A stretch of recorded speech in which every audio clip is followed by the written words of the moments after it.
When I was first married, we started having children, and our first 4 children were girls. My church callings at that time were in the scouting program. I was a den mother, I was on scouting committees, and I couldn't figure out why I was in the scouting program when I had these girls.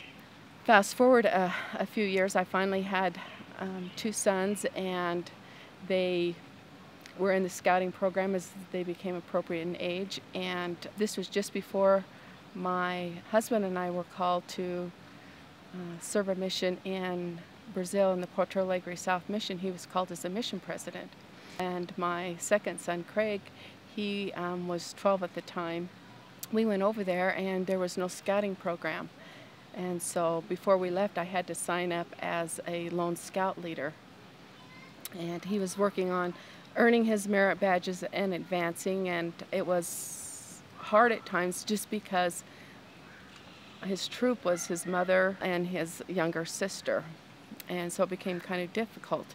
And when we'd hit these difficult spots, as a mother and as a scout leader, I just didn't know what to do.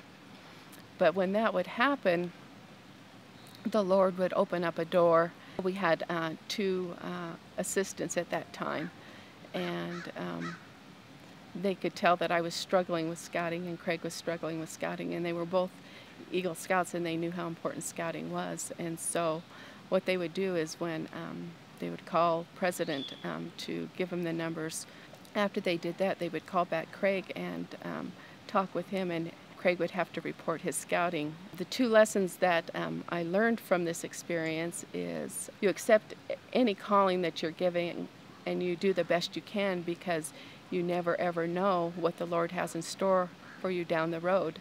And the second thing I learned was when you do all you can, the Lord will always open up a door and help you achieve and reach your goal. And that's what He did with the people that He placed in our lives in Craig's scouting career, so that he could continue on and advance and earn his eagle.